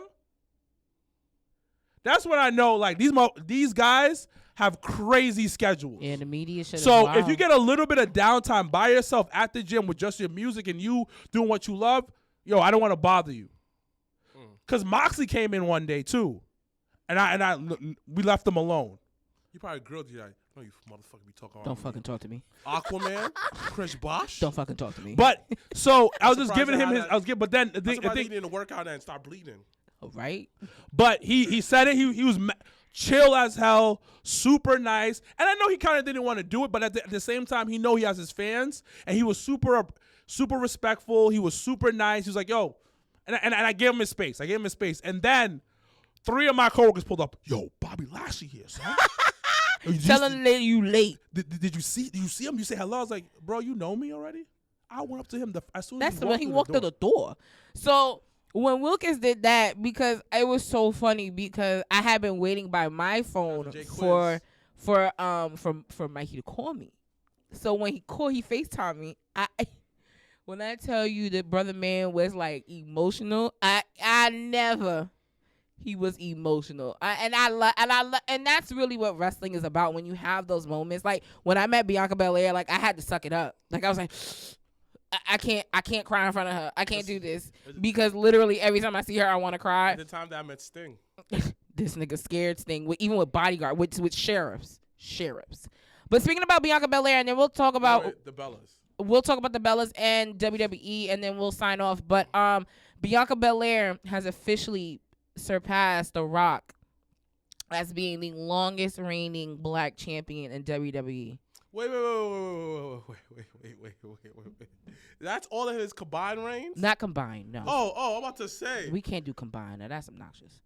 So, because that nigga, they played hot potato with that table for that title for at least for 2 years. What? Him and Austin, they hot potatoed that title at least like 99 to 2000. 98 to 2000, they hot potatoed that shit. And after he had it for a minute before Mania, so dang, she's gonna lose it now. Well, she might. Yeah, she might not. Yeah, and I think that's the beauty of this WrestleMania is really anything can happen. Like literally, you don't as much as certain things are like written in stone. Like who's to say Logan may win against Seth? By the way, I need y'all to put some respect on my man Omos. Omos. Because his clip of him and Brock is one of the highest clips from last week on Raw. So Wilkins, he's a bum. He's not attraction. He's just tall. He's not your original talent. Why would we say that? Because he's black and tall? Wilkins? He's actually good. He's an attraction. Oh, no. I know this. The trolls on the internet don't know this. No, he's actually really good. He's really good. He's funny. He got better in the ring. And he knows how to, and that's something that you had mentioned, he knows how to play his part. And he knows when to, he knows, listen, I'm not I know my place. I'm a big guy. I'm going to use my strength. And that's going to, that nigga, Brock Lesnar had to look up to him. And let's talk about just as simple as that. Too. You looking great. Yeah, he had slimmed down, got a little muscular up top, slim and slimmer than a Snicker. But no, Shout out to my son Dawkins. On the WWE side, we're gonna get to that too because I actually love how they're sprinkling that actually as well. So on the WWE side of things, and then we'll wrap up. Where this week it was announced that the Bella Twins will no longer be going by the Bella Twins, as they will not be re-signing with WWE. I think previously they were under contract. So that would explain like them coming to like Hall of Fame or doing certain things and things like that. So as of now, they have decided to go back to their actual names, the Garcia Twins, and they've rebranding their podcast and all. You know, and they've been doing other business ventures because I actually don't really see them because people once they said that they were like, oh, they're gonna go to AEW or they're gonna do this, they're gonna do that. I actually don't see the girls in wrestling like that. They've gone and have their own wine. They've gone and written books. They've gone and done other business ventures. So I think they just maybe want to be moms and want to have something of their own. I don't see them actually like. Okay, let me be very clear what I have to say. I don't see them actually be performers in a while, but I see them working behind stage. They can maybe, yeah, or like them being the GMs or something like that. But what I didn't really care for, and it's just, it's not always how like things may end, and they may not end always the way you may want them to, but you always have to have that level of respect. It's like when you leave a job, essentially. So my grip with the whole thing was actually what Paige had tweeted about saying freedom, and it was just like, okay, and it was just like, baby girl. She's the last person to talk about that. Let me say something. Because that shit was wild. This shit annoys me. And I'm happy you brought this up. Because it bothered me. As a woman in wrestling, it bothered me because it was like, and then Sasha Banks, I guess, I don't know, ex-husband, future ex, I don't know. No. When he said shackles, and it was just like. Yeah, because, bro. all right. Let's look at this. Let's look at this from a bigger picture. Let's look at it from a bigger picture. When wrestlers get released or they leave WWE, especially WWE, they love to say, "Oh, the chains are off. It's freedom," and use verbiage of that nature. Mm-hmm. Negative verbiage. Mm-hmm. So, my thing is, how are you? Because when you say that, that means you felt like you were in jail. No, that ass. Let's keep it a buck. You felt like you were in jail. Okay. Now let's break it down. Majority of these wrestlers are making hundreds of thousands of dollars a year. They say for main roster you're making $20K. No. You are making hundreds and thousands of dollars a year. $200K. No, you're making more than that. On the main roster, if you're a quality mid-level wrestler, you are making hundreds and thousands of dollars a year to millions of dollars a year. Yeah. That's number one. You are making more than probably 70% of the population in America. It's not about the money. No, hold on. You are on TV you're on TV. And if you're not on TV, you still get to wrestle at house shows. You still get to live your dream out of being a professional wrestler and getting paid for it. You're right. Mm-hmm. You are not in jail. Probably majority of them never been to jail. No. They probably never even got caught up in bookings. Cause I've been to bookings and I eat that peanut butter sandwich. And niggas say, y'all not gonna get me. So yeah, you ate it because we were there together and you ate the peanut butter sandwich and I looked at you with the side eye. Anyways. I know what's in there. But the biggest thing for me, how are you saying the shackles are off? That you're getting freedom. You signed a contract. You agreed to the contract. You're doing the job. You're doing a job. It didn't work out the way that you wanted it to, but you know what? You still got paid. You still got to do what you love, It wasn't exactly the way that you wanted it to be, but you still got to do what you love. And it also is a recognition thing. Like, it also is the fact that had you not gone this route, these opportunities that you've been able to do, you wouldn't have been able to do. It's not even the charging the bookings. It's the whole, like I mentioned before with the Bellas. It's the you having a winery. You guys being able to do a almost $200 per person ticket for the Food and Wine Festival in New York. It's all these opportunities and in your branding because of the contract that you're under. Yo, put some respect on that. But hold on. My bad, bro. The Bellas are the last person to talk.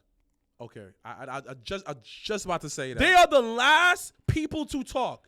You literally had the entire machine behind you from the start. And let's be real. Tony Stark armor at this point. Listen. Let's be real. Sometimes people get the machine behind them and they don't work. I.e. Drew McIntyre. I.e. Lex Luger. I.e. other Drew? And it's the first time. The first time. Oh, you're talking about First time. Okay. Sometimes it doesn't work out. It took Roman Reigns a long time to become that guy. Mm-hmm.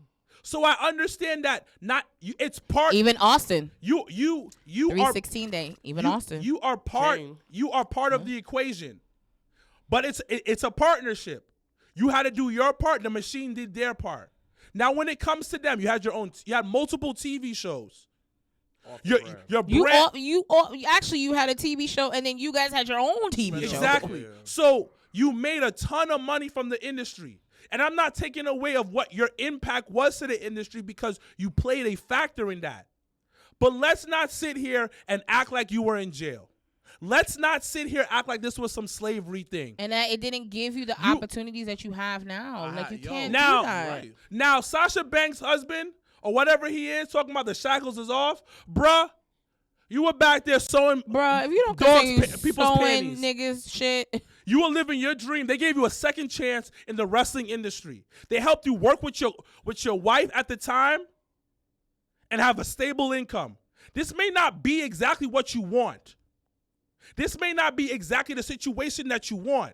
Yeah. But be grateful. And all things, it's about humbling yourself. And guess what? That's my issue with the all whole great thing. things come to an end. So it's not to say it's not to say the Bellas had to be with WWE forever and not have their own. And it has nothing to do with them wanting to do their own thing. It's just that it doesn't always have to be met with negativity about the place you're just leaving. Like, it doesn't always have to be that way, because what works for you it's not going to always work for somebody else, and vice versa. And you just don't, like, what do you get out of that? You said something that it doesn't always go your way. Yeah. And I think that it's kind of like the effect of what more can you ask for? You're in the Hall of Fame. You made a ton of money. Like, before WWE, y'all was just people that, I won't say lost souls, but y'all were just trying to find yourselves. How about one of them dragged the other one to the damn Diva Search thing so that they both could get the opportunity, because she knew she couldn't do the opportunity by herself. And knowing damn well where you are, like, both of y'all, one of y'all find your husband. The other one was engaged to a very high profile wrestler. Bro, they just be grateful for what you. Yeah, just say thank you and just say thank you gracefully and move on. And Paige talking about freedom. You was employed playing video games for years. They kept you in the business. You got kicked in the back.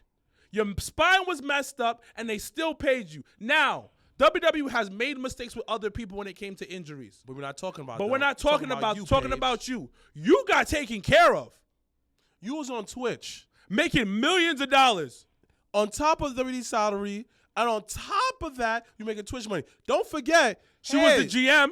I was just about to say the GM. She was on TV a lot. That didn't work out because we should have new directions. We're going to put you on a show. You did that for a couple episodes, and then what happened? You left. And now, one time WWE shitting on you, they celebrated what you did in WWE. Never shitting on her. Never. And with the whole Sasha Banks situation is, it was a lot of creative differences. Well, a lot of broken promises. And I think that, and I think on top of that, I think just as a human, you just have other goals, and it's okay to walk away, to be able to stand on your own toes and to do something you've been wanting to do. Because she always said that. She said, if WWE didn't sign me first, I would have went to Japan. And so it's not something that, it was something, she put on the back burner, but it wasn't something that she forgot about. And I think we have to respect, I think, as not only just as fans, but just as other human beings, because I think, once again, that line always gets blurry and you forget the person is still a human and they still a person just like you at the end of the day, is where you make a decision that's best for you. If the girls made a decision that's best for them and saying, like, listen, we want to go back to being the Garcia twins and we want to rebrand ourselves and we want something that's our own, that's fine. And I can respect that and understand that. But in that same breath, let's not disrespect the foundation. Shout out to my son, Haitian Randy. That shit is wild. Well, okay, real quick, WWE, once again, everything is building up, leading up to WrestleMania. Wait. We didn't talk about Hobbs. Oh, okay, go ahead. Well, so they did a really good segment, and I kind of wanted to point it out. It was like TMZ. Yeah. With QT and Hobbs. I like what they're doing. Me too. Hell yeah. And this once again goes back of them going back to their foundation. They're using what they have and growing what they have. It's kind of that old saying of, like, water your own grass instead of looking at somebody else's grass. I felt they were kind of doing that. We're bringing a bunch of talent in there. See, but then it's always the catch-22 with them, because it's like they'll do great with one and you'll praise them, and then they'll do Ricky Starks another way and you be like, what the fuck is going on here? Like, what are y'all doing here? So I don't know. It's not to say I don't like, because I actually do think Juice Robinson is very talented and I actually like Juice a lot. But they don't do a good job to but present people. It does. What sense does that make? Like, I needed that to make sense, because I was like. But Juice Robinson did get signed to AEW, so he needs something to do. Which is fair, but you have somebody that just beat Jericho. What's his next thing? To have a feud with a nigga that not really is, that's a part-time AEW, part-time New Japan? Like, why would we do that? Why would we? That's how you lose momentum for the person that you want to continue to build up. Like, how, as a fan, am I going to continue to be invested in saying, like, all right, yo, Ricky beat Hobbs. He got through that obstacle. Ricky just beat Jericho. He got through that obstacle. What would be the next thing for him to do? Get a title. Right. But the route you go is, well, let's just tag along Juice Robinson real quick. What? Like, I wouldn't mind him getting a feud with Orange Cassidy. Good afternoon, Gerald Bryant. Good afternoon. Right, but that's what I mean by, in terms of, you have the talent, is just figuring out. It's wild, because I feel like A-Dubs is definitely like that 2,000 piece puzzle that you're just like, oh man, this is gonna take forever to figure out, and still figuring out the pieces of the puzzle. And it's like, AEW, did you need to buy the 2,000 piece puzzle, or you could have started off with 100 and build your stamina up to then completing the 2,000 pieces? Because it's like, you get all this talent, and then what you're gonna do with what? Because you get Tyra. Are you getting it just for Jade? Are you gonna build Tyra? Are you who are you gonna build from there? They do have mad people on the roster we don't even see no more. Exactly. But okay, real quick, we're gonna end off once again talking about WWE, and then also I'm gonna ask you guys your favorite Austin moment in honor of 316 Day. I wore my Austin T-shirt. When he lost to The Rock. You're annoying, because that's my favorite. Because Rock. That's whatever. My favorite Austin moment. Also on Raw. My favorite Austin moment is, dang son, him versus Bret Hart. Asshole. You said what? Him versus Bret Hart. That's cute. Okay. But the real one's good. When the black man finally my favorite Austin. He was part of the nation though. My favorite Austin. One of my favorite Austin moments actually was when he kidnapped Vince on Raw. That was Loki. That was funny. And he made him piss his pants. So Austin always just doing those like moments of like, damn. Like, wait, why went to Drake Maverick? I think he's a producer. I think, remember when they had dropped him as a talent? That was random as fuck. Drake Maverick peed on himself and screamed. That's funny. That was how you connected those dots. Okay, that makes sense. But I think he's a producer, actually. I think when they rehired him, because you remember that they had let him go again. And then I think they rehired him to be a producer backstage. So I don't know why I'm laughing so hard. Because WWE does that shit. Because they did it with Joe, and I was just like, what was the point of that? But they were saying that how that it was being petty. Like Joe. Because remember when they had dropped him, he did the whole like video montage shit. Yeah. And that was a whole thing. Yeah. Remember that? But it was more of a power struggle. Top tier. Like, it was more of a power struggle. Like, yo, I'm going to fire all your guys just to be spiteful. Because that was around the time when we interviewed Renee and Michelle.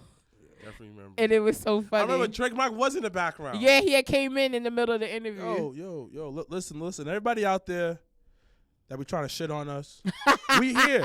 We here. We do the damn thing. You know, we set the blueprint. We the 4 horsemen. So I know there's the bloodlines out there. There's this.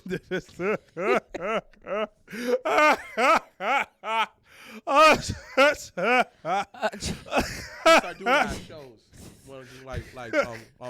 When I'm refereeing. No, we really like DX. Yeah, like I DX. would say DX more than anything. That's why the DX shirt, that was like our first shirt, it made sense. We need to make that. We need to update it. I feel like we need to re-release that shirt because that was the shirt I met Triple H in.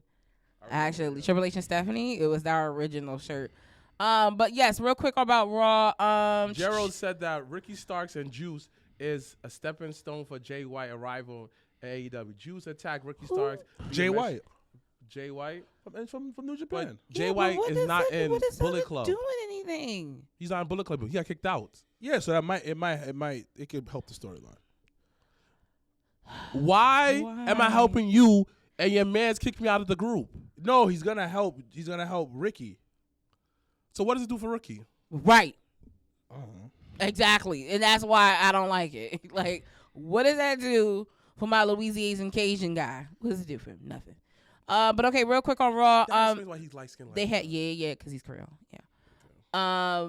They had the they had the Omos and Brock Lesnar segment that everybody was in uproar about, but I think that's the sleeper match for whatever night that's gonna be on. Yo, Omos is gonna get tossed. Right, like he almost had, and that's what I loved about it, because you saw the potential in him Brock can get him up there for that suplex, and he's gonna do it, and it's gonna be the wildest suplex that everyone's gonna see.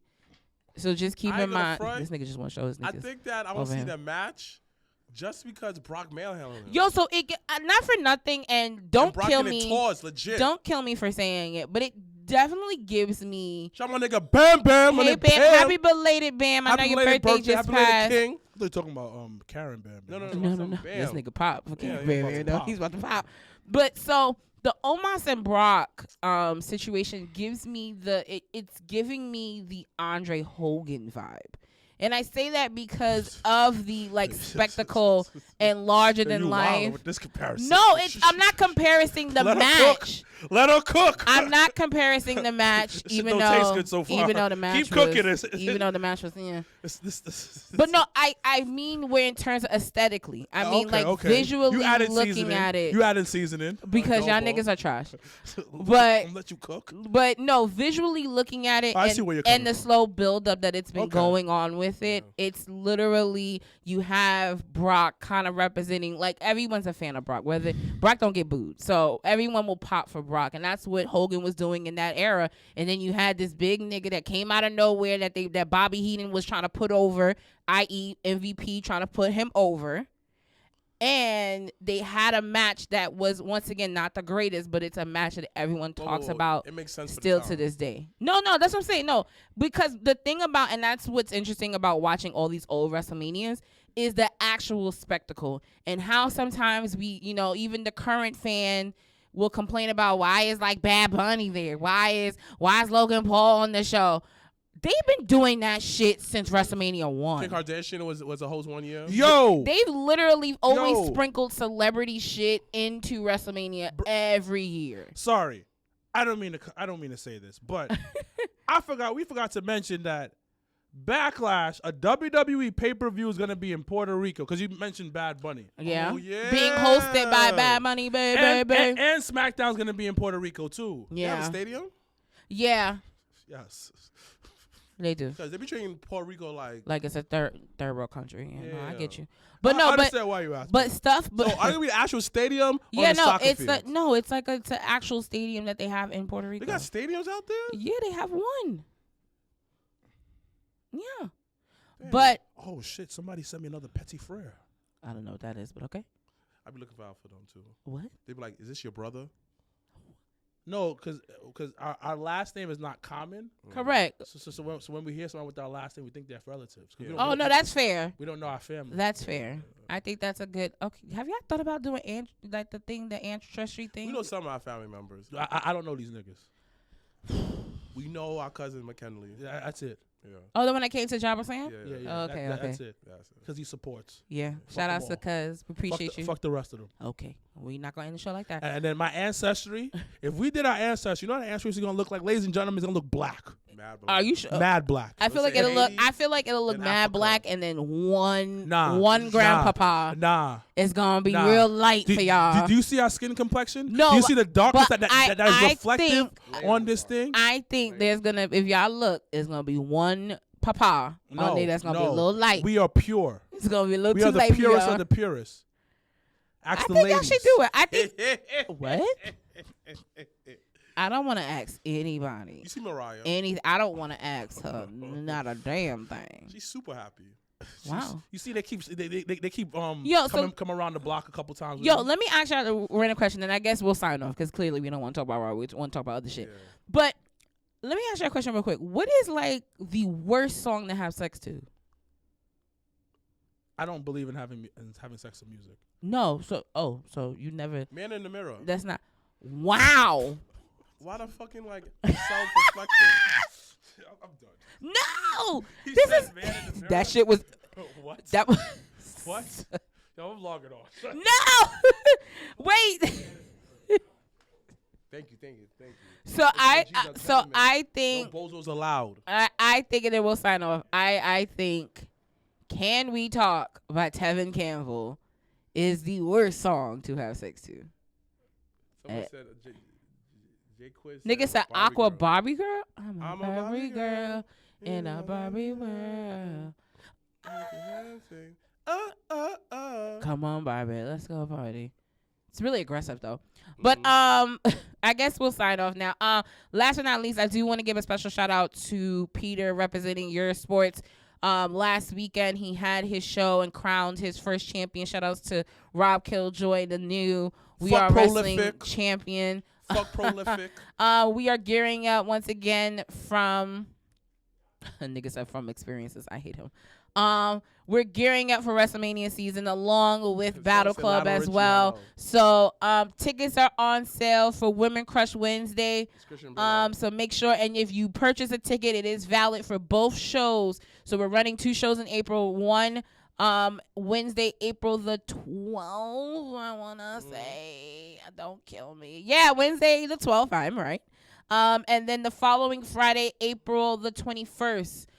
So the guys will have the 21st of April, and then the girls will take over on April the 12th. So tickets are on sale on Brown Paper Bag. You can also hit up any one of us for ticket sponsorship opportunities as well. I will be sending out that information very shortly. But the card for Women Crush Wednesday is looking pretty hot. So make sure to come out, support the girls, and then soon enough, we're going to start releasing the matches for the guys show on the 21st. But once again, make sure to RSVP for Legends, WrestleMania Night 1, Night 2. So you can do that along, and then we'll soon enough get, Backlash and all the other stuff that's going on in wrestling. But as always, I'm Janelle from HR here with Sir Wilkins and Mr. Black. #Black Excellence. #We are out.